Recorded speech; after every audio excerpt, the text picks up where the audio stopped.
இந்திய அணியின் அடுத்த தொடர் இந்தியாவிற்கும் வங்கதேசத்திற்கும் 2 டெஸ்ட் போட்டிகள், 3 T20 போட்டிகள் நடைபெற உள்ளது. செப்டம்பர் 19ஆம் தேதி இந்த தொடருக்கான முதல் போட்டி ஸ்டார்ட் ஆக போகுது. இந்த அணிக்கு எப்படி வங்கதேசத்தை மோதுறதுக்கு எந்த மாதிரியான டீமை அனுப்ப போகிறதா தற்பொழுது கௌதம் கம்பீர் அவர்கள் தீவிரமாக ஆலோசனை செய்து வருவதாகவும், இந்த ஸ்ரீலங்கா தொடரில் எப்படி நம்ம தோல்வியை சந்தித்தோம், என்ன காரணம், எதனால் தோல்வியை சந்தித்தோம் என தீவிரமாக ஆலோசனை செய்யப்பட்டு வந்துட்டுருக்கு. இதுக்கு ரோஹித் சர்மா அவர்கள் என்ன மாதிரியான பதிலை கௌதம் கம்பீர் அவர்களுக்கு தரப்போறாரு அப்படின்னு தெரியல.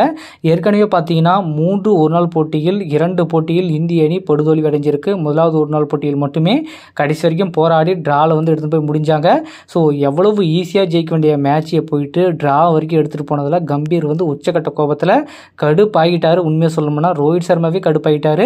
ஏன்னா அவரே பாதி ரன் அடிச்சிட்டாரு. 100 ரன் பக்கம் ஓப்பனிங் பார்ட்னர்ஷிப்பே அடிச்சிட்டாங்க. அப்படி இருக்கும்போது மிச்சம் இருக்கிற ரன்னை மிச்சம் இருக்க 9 பேட்ஸ்மேனாலும் அடிக்க முடியல என்பதுதான் மிகவும் வருத்தம் அளிக்கிறது.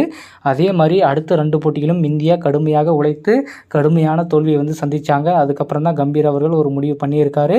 ஸோ முக்கிய வீரர்களை கழட்டி விட போவதாகவும், அதனை தொடர்ந்து இளம் வீரர்களுக்கு அந்த இடத்துல வாய்ப்பு தரப்போவதாகவும் ஒரு தகவல் கிடைச்சிருக்கு. ஸோ அதனால தான் நிறைய வீரர்களை ட்ராப் பண்ணிவிட்டு புது வீரர்கள் தேவையே இல்லாமல் உள்ளே கொண்டு வந்தாங்க. அதே மாதிரி ருத்ராஜ் கைக்வாட் அவர்களும் சிறப்பான முறையில் ஆடி கொண்டு வரும் நிலையில் அவரை ஏன் செலக்ட் பண்ணல அப்படின்ட்டு நிறைய கேள்விகள் எழுப்பப்பட்ட அந்த நிலையில் அதுக்கும் ஒரு விளக்கத்தை கொடுக்குறேன்னு சொல்லிட்டு ஒரு தவறான விளக்கத்தை கொடுத்துட்டு வந்துட்டு இருந்தாங்க.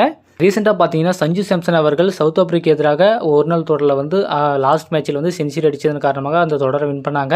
அதுக்கப்புறம் பார்த்தீங்கன்னா சஞ்சு சாம்சனுக்கு இந்த தொடரில் வாய்ப்புகளே வழங்கப்படலை. ஏன்னு அவருக்கு தெரியல, அவருக்கும் தெரியல, கம்பீர் அவர்களுக்கும் தெரியல. சடனாக அவரை புறக்கணித்ததுக்கு காரணம் என்ன என்பது தான் தெரியவில்லை. அதே மாதிரி KL ராகுல் ஓடிஐ ஃபார்மேட்டில் வேறு லெவல் ஆவரேஜ் வச்சுருக்காரு. அது மட்டும் இல்லாமல் அந்த 4th 5th டவுனில் ஒரு சரியான பேட்ஸ்மேன் கூட சொல்லலாம். அந்தளவுக்கு இந்திய டீமுக்கு வேறு லெவலில் பர்ஃபார்மன்ஸ் கொடுத்துருக்காரு.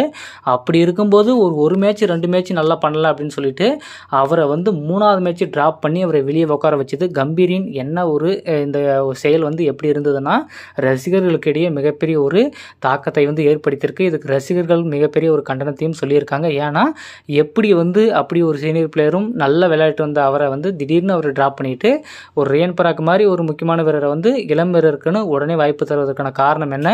ஏற்கனவே சீரீஸை நம்ம ஃபைனல் ஸ்டேஜில் இருக்கோம். இந்த மேட்ச் ஜெயிச்சா ட்ராகும். அப்படி இருக்கும்போது எதுக்கு சேஞ்ச் பண்ணிங்க அப்படின்னு சொல்லிட்டு ரசிகர்கள் ஒரு பக்கம் கேள்விக்கு மேல் கேள்விகள் எழுப்பப்பட்டு வந்துட்டு இருக்காங்க. ஸோ அப்படி இருக்கும்போது இந்த பங்களாதேஷ் தொடருக்கு எப்படி இந்திய டீமை செட் பண்ண போகிறாங்க, ஸோ டெஸ்ட்டுக்கும் ஆகட்டும் T20 போட்டிக்கு ஆகட்டும் எப்படி டீமை கூட்டிகிட்டு போகிறாங்க அப்படின்றது தான் முக்கியமான விஷயம். ஸோ இப்போ கில்லு பார்த்தீங்கன்னா அவருடைய பர்ஃபார்மன்ஸ் ரொம்பவே லோவாக போயிட்டுருக்கு. டெஸ்ட்லேயும் அவருடைய பர்ஃபார்மன்ஸ் லோவாக போயிட்டுருக்கு. ஒன் டேலையும் அவருடைய பர்ஃபார்மன்ஸ் லோவாக போயிட்டுருக்கு. T20லும் அப்படி ஒரு லோவாக தான் போயிட்டுருக்கு. அப்படி இருக்கும்போது அவரை ஏன் சூஸ் பண்ணுறாங்க?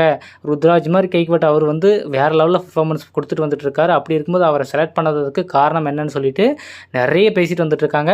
ஸோ அடுத்து தொடர்ந்து இந்தியா வர்சஸ் பங்களாதேஷ் தொடருக்கான இந்திய அணி கூடிய விரைவில் அறிவிக்க போகிறாங்க. அதே மாதிரி கம்பீர் அவர்கள் எந்த மாதிரியான டிசிஷன் எடுக்க போகிறாரு, எப்படி டீம் செலெக்ஷன் இருக்க போகுது அப்படின்றத பொறுத்து பார்க்கலாம் மக்களே.